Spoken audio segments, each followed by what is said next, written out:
seperti ini ya.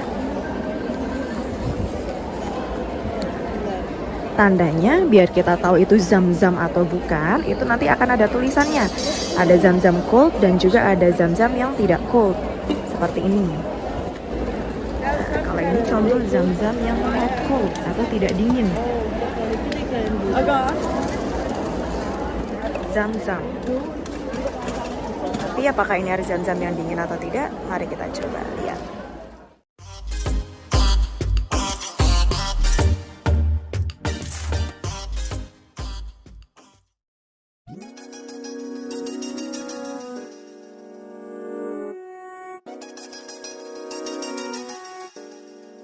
Assalamualaikum warahmatullahi wabarakatuh. Kembali lagi dengan saya, Mili.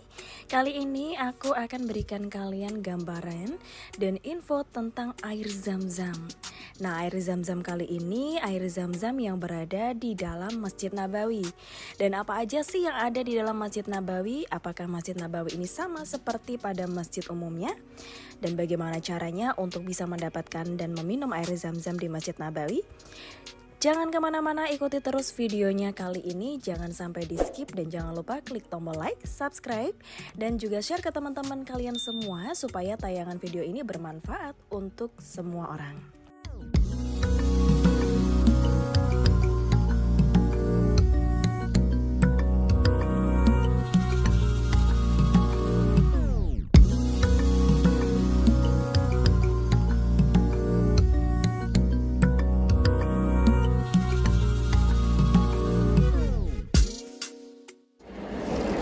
Untuk setiap jamaah umroh, pasti akan kita sarankan untuk wakaf Al-Quran.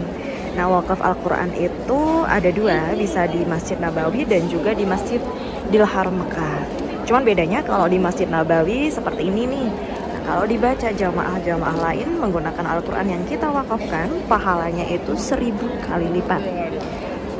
Nah, bedanya kalau di Mekah kita wakafnya di kota Mekah, maka pahalanya menjadi 100.000 kali lipat. Nah, kalian mau pilih wakaf di mana nih? Di kota Madinah, Al-Munawwarah atau Mekah?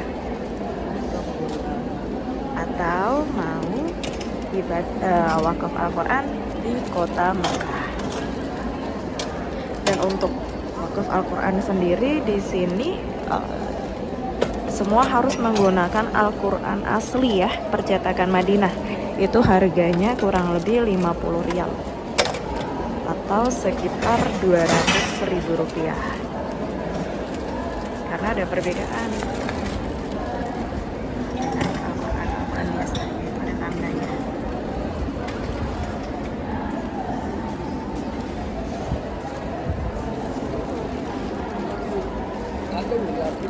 Oke, kalau kita sudah masuk di dalam Masjid Nabawi, gimana sih cara keluarnya agar kita tidak tersesat? Caranya kita cari pintu ke kiri. Untuk kalian yang sholat di Masjid Nabawi, semua air zam-zam itu adanya di dalam Masjid Nabawi. Di luar area masjid itu bukan air zam-zam. Seperti ini ya. Tandanya biar kita tahu itu zam-zam atau bukan, itu nanti akan ada tulisannya. Ada zam-zam cold dan juga ada zam-zam yang tidak cold. Seperti ini. Ada mana tulisan zam-zam?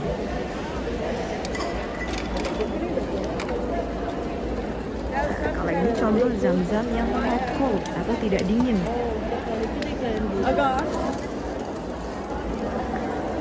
Biasanya jamaah sering minum yang tidak dingin kalau di cuaca dingin seperti ini ya. Tapi kalau jamaah ingin cari yang dingin juga ada. Kita coba lihat sebelah kanan. Ini juga sama, air zam-zam.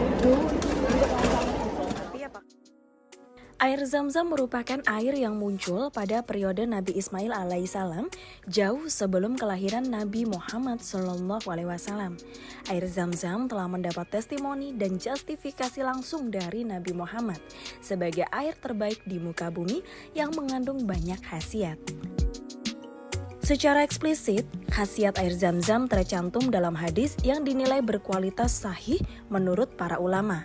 Dan mengenai kandungannya yang berkhasiat, hal tersebut telah dibuktikan oleh banyak penelitian yang lain yang menguatkan penjelasan dari hadis Nabi tersebut.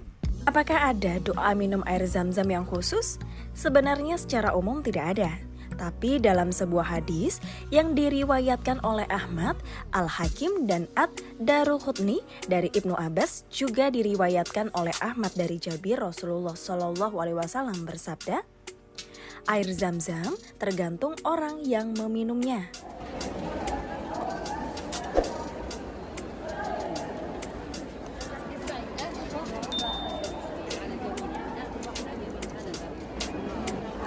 Ternyata kalau yang sebelah sini itu sebelah cold atau dingin.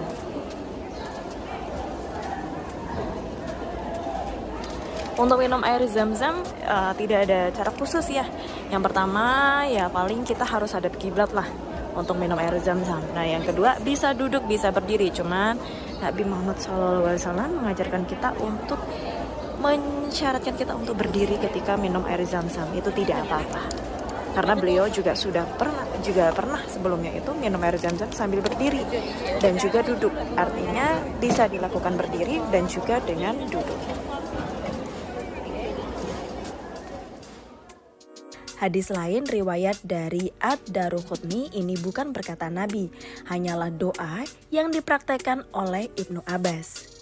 Hal ini dapat juga menjadi contoh doa minum air zam-zam bagi orang yang ingin memiliki doa yang khusus, yakni Allahumma inni as'aluka ilman nafi'a wa rizqan wasi'an wa shifa'an min kulli da'in. Yang artinya, ya Allah, aku memohon padamu ilmu yang bermanfaat, rizki yang luas, dan kesembuhan dari segala macam penyakit. Jadi sebelum meminumnya, seseorang bisa berniat dengan niatan yang baik. Meminumnya, kemudian memanjatkan doa, minum air zam-zam, setelahnya sesuai dengan keinginan yang diharapkan dari orang yang meminumnya tersebut. Salah satu keistimewaan air zam-zam adalah jumlahnya yang banyak dan tidak pernah habis meskipun telah diambil oleh jutaan orang dari seluruh dunia setiap harinya. Terkait dengan air zam-zam, Ibnu Taimiyah pernah berkata, seseorang disunahkan untuk meminum air zam-zam sampai benar-benar kenyang dan berdoa ketika meminumnya dengan doa-doa yang dikehendakinya.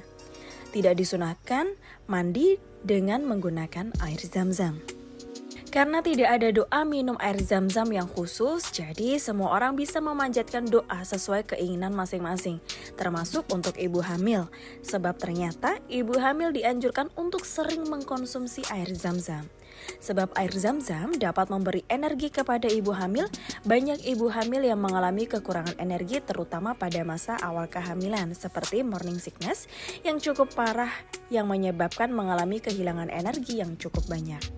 Untuk menggantikan energi yang hilang tersebut dapat dilakukan dengan mengkonsumsi air zam-zam. Mengingat air ini tidak berbau, maka ibu hamil tidak akan mengalami mual-mual. Selanjutnya, air zam-zam juga mampu memberi nutrisi pada janin.